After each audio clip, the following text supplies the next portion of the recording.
Well, good morning, everybody. Thank y'all for joining us this morning. Just want to recognize just a few people that are with us. Obviously, the Georgia Emergency Management Agency Director, Chris Stallings, is with us. Also, just want to thank the Department of Public Safety, all the state patrol folks that we have that are on the ground here in the area and other parts of the state that have been assisting. Certainly we have the National Guard geared up and ready to move potentially to multiple places, and we're just staying in constant contact with them and what plans they're getting, not only out of D.C. but here in the state as well. Obviously we've had DOT involved.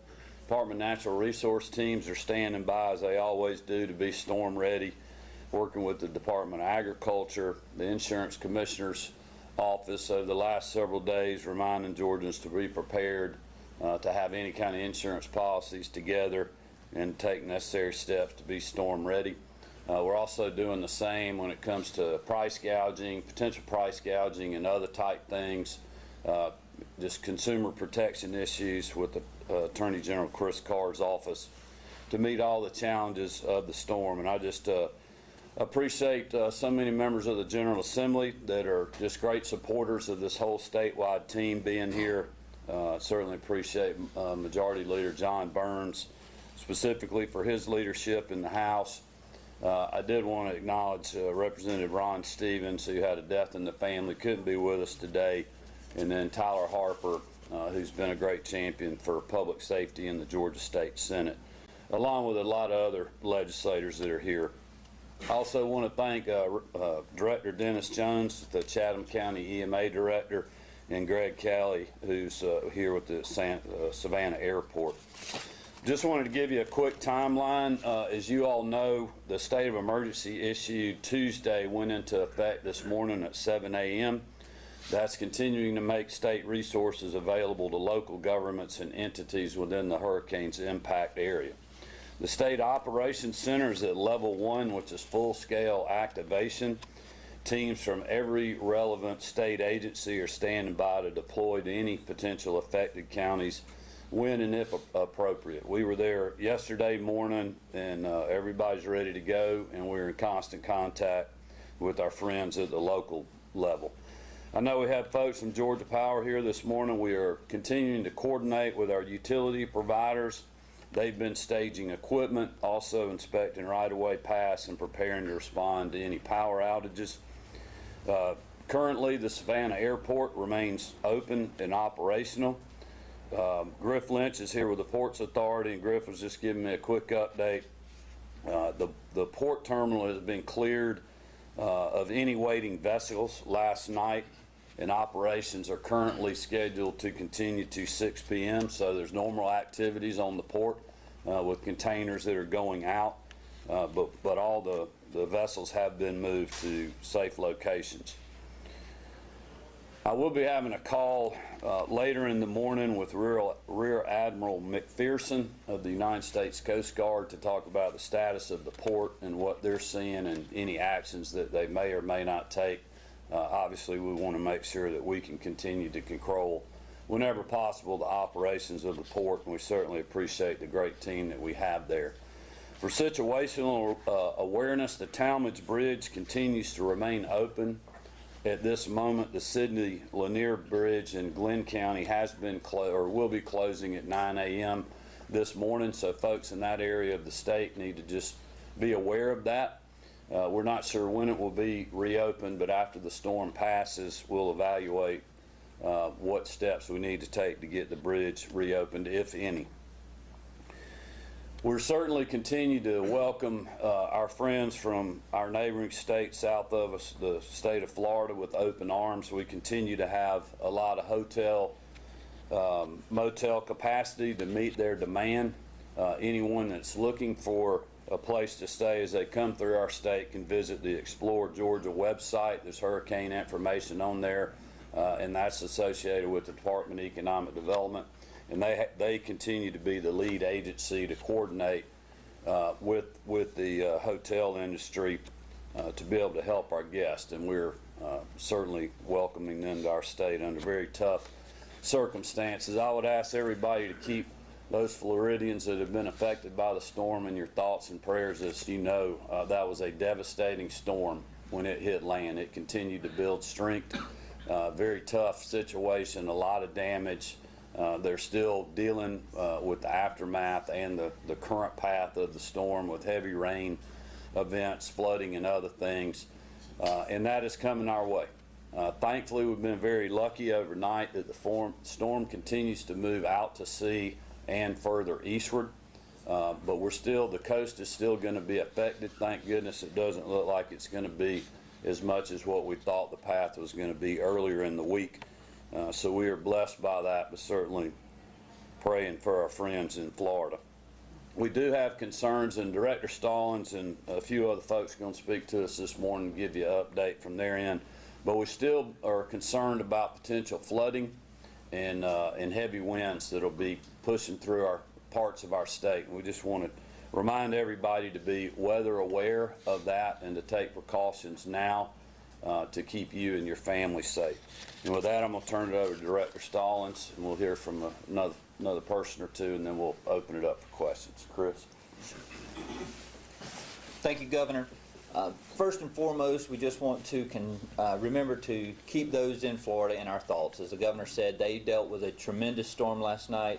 Hurricane Ian made landfall as a Category 4 along the west coast of Florida. Overnight, it has downgraded to a tropical storm as it has moved across the peninsula of Florida.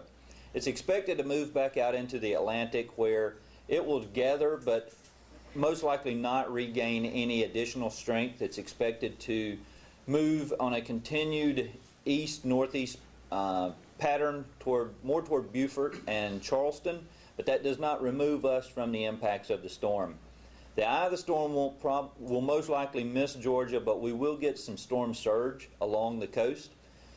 The bigger concern we've got is your rain and wind. So for Georgia now, this is going to become a more heavy rain and wind event for southeast Georgia. If you're in a low-lying area that is prone to flooding, you should probably start taking precautions over those areas. I don't think we're going to be looking at any mass flooding outside of areas that traditionally flood, but if you're in an area that would traditionally flood with a lot of rain, you should be preparing yourself for that. The other concern that we've got at this time is the coastal push. So there's going to be some high tide and coastal flooding combined together. So with that, we could see some beach erosion and things of that nature. So we will continue to monitor that. As the Governor mentioned, Georgia Department of Transportation has been on top of things. We don't have any road closures other than the bridge, as previously mentioned, and we're going to continue to monitor all of those. Other than that, the biggest thing I would tell you is stay in contact with your local news sources. Trust them. The team that you have here is a good team.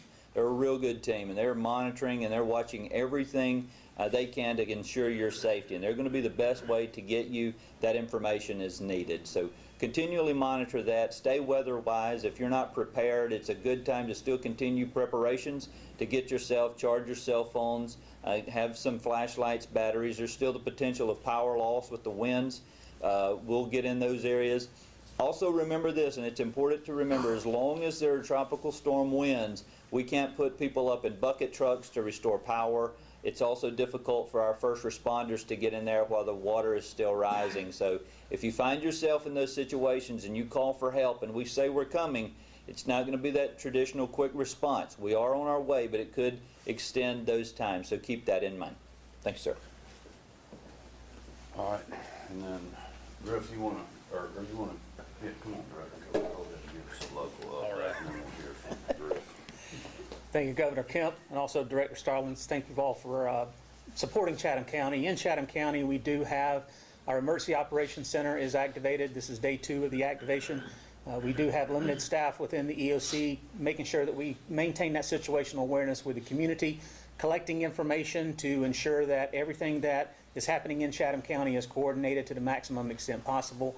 All of our citizens, I think, are ready. Our public safety partners are certainly ready. We've reached out to all of our other partners like our Public Works, our hospitals, Georgia Power, our other utilities, and we're just making sure that everybody is ready for the storm, making sure that any impacts that affect our community, we're ready to react to. And again, thanks for Georgia Emergency Management for sending a liaison down to our Emergency Operations Center to work with us. It truly is an opportunity for us to have state and local coordination efforts right in-house, so we're very thankful for that. That's great. Thank you. Hi, Griff Lynch, Executive Director for the Georgia Ports. And as the Governor has mentioned, the Georgia Ports terminal operations, our truck gates, rail operations are ongoing, and we expect to run them through 6 p.m. tonight. All vessels were cleared of the berths yesterday at about 6 p.m., and that applies to both Brunswick and Savannah. And at this point in time, we'll make a call as far as our operations for tomorrow at about 12 o'clock today after working closely with the Coast Guard. This is the update for the Georgia Ports. All right, we'll open it up for any questions you guys may have for any of the folks that gave the updates this morning. So, Governor, right now, it looks to be deceiving, and the folks that live on the coast, what are your recommendations to them at this point? I know it's moving out into the Atlantic, etc., but what would you recommend, or your staff? Well, I think the fortunate thing for us is Georgians have been aware of this storm for many days now, and we have communicated directly and been transparent on what we're seeing. This has been as we were talking to Will Langston yesterday morning, the state meteorologist, this has been a storm that's been very hard to predict. Certainly, I think you can get a little better predictions now that it's made landfall. It's certainly breaking up, but it's still been a devastating storm. Thankfully, it looks to be moving further east than what we thought, but that's what we are, literally going to continue to watch 24/7. If something changes that's different from anything that you heard this morning, we will communicate that directly and very quickly. We're giving you the latest information that we're getting. But this is a tropical storm. It's a big weather event. As you can see on the TV screens, it's been devastating in Florida, and we should not take anything for granted here. This team is certainly not. And I would urge Georgia citizens to be over-prepared, and hopefully this storm under-delivers. Governor, can anyone talk about the decision to reverse the decision to close the Talmadge Bridge? I know you touched on that, but is there anyone who has more of an explanation as to why that is? Well, the Talmadge Bridge is still open. It's Sydney, Lanier, and Brunswick that's been closed because obviously the storm is coming through there right now. The further the storm goes, we don't feel like it's going to pick up any energy, so hopefully it'll continue to play out. We certainly don't want to close the Talmadge Bridge if it's not necessary, but if it is necessary, we will, and that's something that Georgia DOT and Director Stallings and GEMA will continue to be making as those are the kind of things that we're literally monitoring 24/7.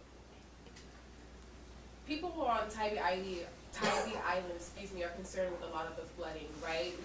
When is there a proper notice, or if there will be a notice of maybe potentially evacuating that area before things could potentially maybe get worse? Well, we have not had any reason to order any kind of evacuation. We've been very transparent with people about what they're going to be facing. The local elected officials that are standing behind me were telling us this morning about what the tides are going to be down here, when they're going to hit. The citizens know that. We're continuing to communicate those type of things. If people are worried about that, they should move to higher ground or perhaps move inland and let the storm pass and then reassess when to go back. But we also know that some people are not willing to do that, and if they are not, they just need to be prepared for what's coming and be prepared for a potentially slow response, as Director Stallings said, if there's still tropical storm type winds that are dangerous for first responders or rising waters that are dangerous for first responders, and we'll respond as quick as we can. But that's why we're just communicating. That's why I came this morning, is to let people know, you should not underestimate this storm. You should take this seriously to protect your family and try to protect whatever belongings that you can. You still have time to be able to do that as we speak, but I would not delay in making those decisions. Governor, you mentioned folks evacuating up from Florida, and I wondered if you had any sense of any sense of, I mean, numbers or scale there? I mean, are you seeing hotel occupancy going up, people in state parks, that kind of thing? Well, we have, obviously, our state parks are open, ready to receive our guests from the state of Florida. We've seen very minimal increased volume on our interstates. So, maybe 100 cars an hour or so. Our hotel occupancy rates, the Department of Economic Development continues to monitor that. We're not seeing any issues around the state, so we still have a lot of availability for folks, and would encourage them, if they need a place to come, that we are open, we can take care of them, and we'd be honored to have them. And is Georgia providing any support to Florida as they start to move into recovery, whether that's power trucks, emergency crews, anything like that? Well, we've had conversations with that. That's something I've talked to Director Stallings about yesterday and this morning in our briefing, because we want to be helpful to them, but we also realize the storm's fixing to move through our state, and we got to keep our resources here to support our folks, and they certainly understand that, and that's what we're going to do. That is my first priority, and I made it clear to Chris that that should be his. But that being said, if we have resources once the storm passes and we don't have big issues that we're dealing with, we are glad to help our neighbors. Georgians have been known for responding to our friends and neighbors literally all over the country in times of need, and we're staying ready to do that again. But Georgians should know that we're going to make sure and take care of the home team first. But we are preparing for those plans if we have assets available that we don't need here, that we can help them. Director Stallings told me this morning too, though, the thing about Florida right now, I mean, they're still not responding. I mean, they're still dealing with the storm coming through. They cannot send power companies in right now. They can't send their first responders in. They're still hunkered down and ready to move. But this is the thing about what we've been through, not only in Florida, but in Georgia. When you think about Hurricane Michael and a lot of other large weather events, we have a team that's very seasoned. We have great coordination, not only with state government, but with our local partners, but also the federal government and our private sector partners like our utilities. And they are gearing up, supplying up, and have been for days now to be ready to respond, whether it's here in Georgia or helping our friends south of here. And we'll do all we can to help folks if we have the resources. Governor, talk about price gouging. Obviously, it's not happening now, but as things move further into tomorrow, if it deteriorates, how does a person report something like that if they suspect that's happening? Well, first of all, let me just calm any fears that may be out there. We are not seeing any of that. These are just things that people need to be aware of. They need to be aware of potential scams out there. It's unfortunate that bad people would take advantage of good-hearted folks that want to give to storm relief and other things. So I would make sure you're going to trusted places if you want to help those in Florida that have been hurt by this big storm. But the Attorney General's office is the place to go to make a complaint, the Consumer Protection Division. Also, the Insurance Commissioner's office is keeping an eye on these things as well. But we have talked to the pipeline folks and a lot of other folks in the trucking industry, fuel industry, convenience store partners. I mean, we are seeing no shortages of anything at this point that I'm aware of. If that becomes prevalent, we will certainly be noticing the media and our citizens about that. But I wouldn't want anybody to panic over that situation at this point. Regarding issues with the storm, like power outages, what is the average response time with responding to power outages if they do happen? How long can people expect to be without their power? Well, that's a good but hard question to answer because it really depends on the amount of damage. If you have one transformer blow or one power pole that gets blown over by wind, we can respond to those things once the storm passes very quickly. But if you have a storm like's going through Florida right now and it literally knocks an entire grid off and breaks every pole or 70% of the poles, I mean, obviously it's going to take weeks to fix that back. We are blessed that we don't believe we're going to be dealing with that situation in Georgia. But there is the potential that we could have loss of power. And as I mentioned, our utility partners they are stood up and they are ready to respond as soon as it's safe to do so.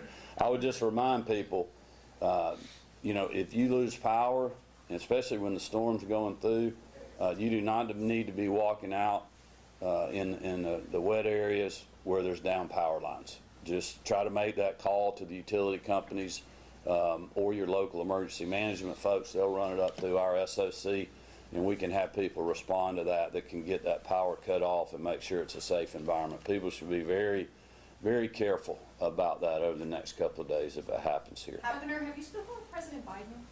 I have not. I talked to the FEMA administrator yesterday, or it may have been day before yesterday, which I appreciate. Director Stallings has had constant communication with FEMA. As I mentioned, I'm speaking to the Admiral today around 11 to talk to him about the port situation here in our state, certainly in Savannah and Brunswick. But we've had great communication with the federal government. All right. Thank you, everybody.